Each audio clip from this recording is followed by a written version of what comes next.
I'm getting really tired. Not of doing this, just tired of life. Ready? I'll introduce. Ready? Hi guys, welcome to day 5 of Christopher Nolan Week. I would like to introduce.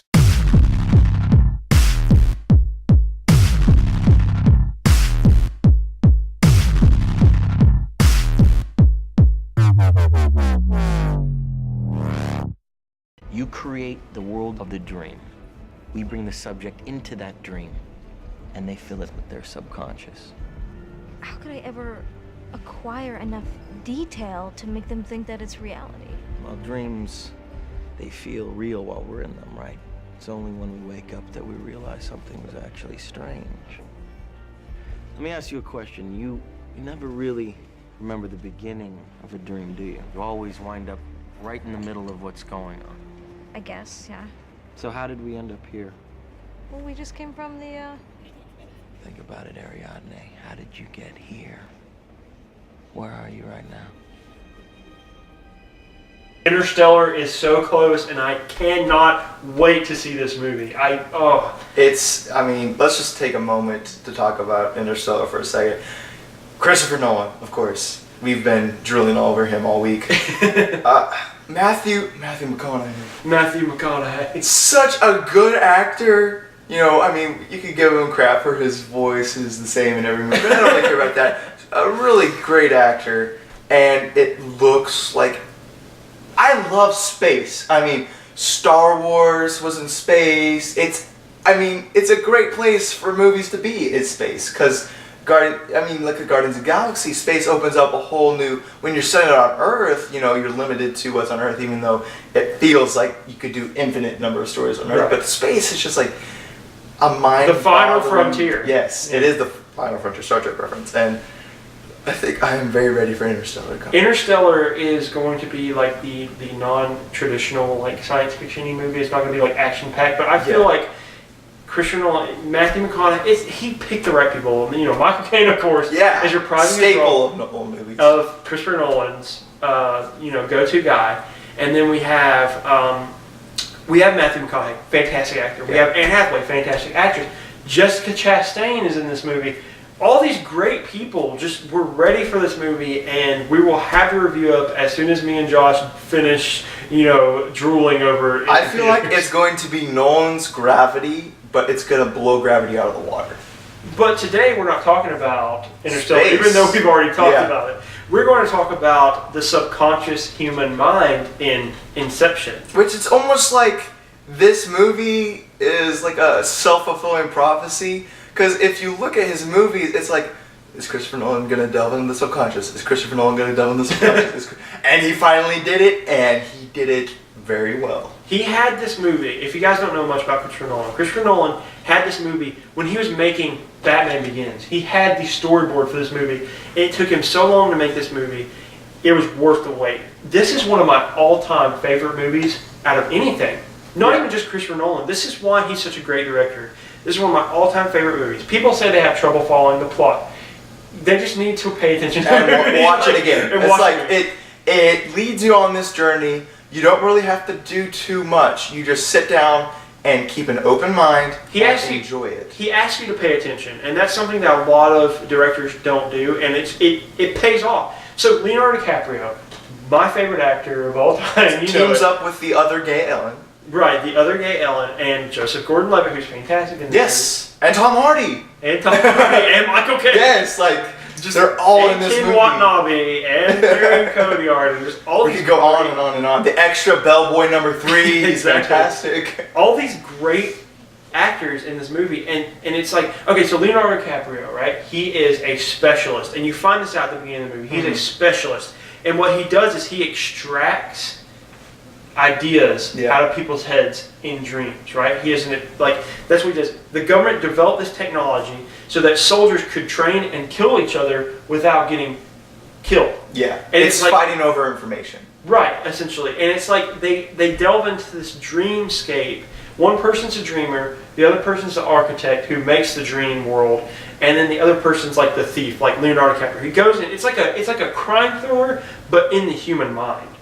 And it's such a good it does such a great job at what it does. Like it blows the action out of the water. It's just so good. The climax is fantastic. It's one of those thought-provoking. It's Christopher Nolan, thought-provoking films. It's like, you know, are they in the dream? Are they not? You know, like where are they and stuff. It's just not just taking the dream aspect out of it. It is a fantastic action thriller. So many layers. So many layers to this movie. And it just has this great, you know, like I said, great action, great acting. That's one thing, like the acting blows me away in this movie. And it's just, it delves into a lot of themes, different themes like the subconscious human mind and like repressed memories and stuff. It deals with, you know, what is real. Yeah. Basically, it's a very metaphysical movie. And it's almost the relationship between what we find out later in the movie, Leonardo DiCaprio and his wife. It's interesting because he's talking about, you know, how they almost like went too far into the dream. They got lost in the dream, which is, you know, you could think about it in life, like how easy it would be to, if we could, just dream all the time, because in dream we don't have to face reality, we don't have any problems. And it's, you know, you can't blame Leonardo DiCaprio for wanting to run away, but it shows the effects on a human being when reality is distorted and when you lose touch. And it's just, it deals with loss, it deals with love, it deals with action. It's like The Prestige. The Prestige deals with these human emotions, but it's like two magicians fighting, right? Mm-hmm. This is like, it has similar emotions attached, but it delves into who are we as people, really. It delves into, like I said, the metaphysical. Who are we as people? How we relate to each other? Are dreams real, or what's fake and what's real? It's a great film. I saw this with my best friend Cameron, and we just were blown away. Like, this movie just blew us away. Like I said, it's one of my favorite, not just Christopher Nolan films, favorite films, because of these aspects, and they just gel together. They just, like, there's, like we said with The Prestige, there's like lull in the story. Do you feel like there's a lull in the story? Like, not at all. So let me ask you a question. What do you think of Inception? Like, what would you tell people? If I were to write a recommendation, I would say Inception, it reaches all kinds of levels, because the hardcore moviegoer is going to really enjoy the story, and then the person, I hate to sound like arrogant or anything, but the person who's not as movie smart as most people, right, is still going to enjoy this movie. Not to the same extent, but they still get something. There's something there for everyone. I would say that this movie is a metaphysical study of the subconscious, where we get to see great acting. I mean, it's great storytelling, great acting. It's like perfect. It's like it's one of the perfect movies to me. It's like, I don't say that a lot about a lot of movies, but it is a perfect movie to me. What I don't get is how it's not rated on IMDb higher than The Dark Knight. Yeah, I honestly don't. To me, this movie is if anyone says, Matt, what movie I should watch, I always recommend this movie. I say, look, you know, I understand that sometimes people find it hard to follow. A lot of people say you have to be a rocket scientist to get it. I don't think you do. I mean, I got it. Yeah. You got it. I think a lot of people can get it. It's just, you know, it's one of those, like, you have to invest your time in it. You have to go in for 2.5 hours, and it's worth it. It is like one of the best 2.5 hours I've ever spent. And what you do is, you know, it's just a modern masterpiece. It's like an epic. It's like, to me, it's like a modern day classic. And to me, this is a movie that I will continue to watch throughout, you know, my adult life. Yeah.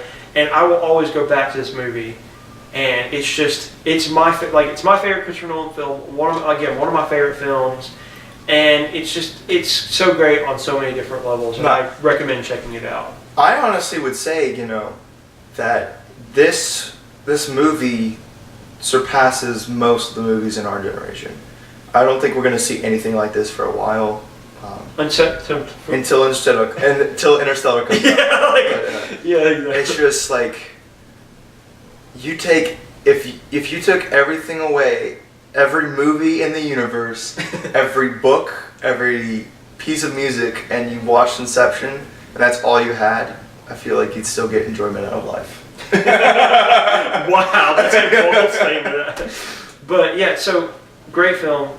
Totally recommend it. Me and Josh, we've just been drooling over this movie pretty much, but it's so good. Go see it. Go show it to everyone you know. Watch it 10 times. Watch it 10 times. It's so good.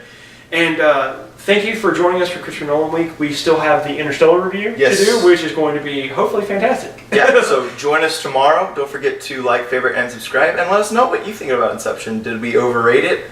I don't think so.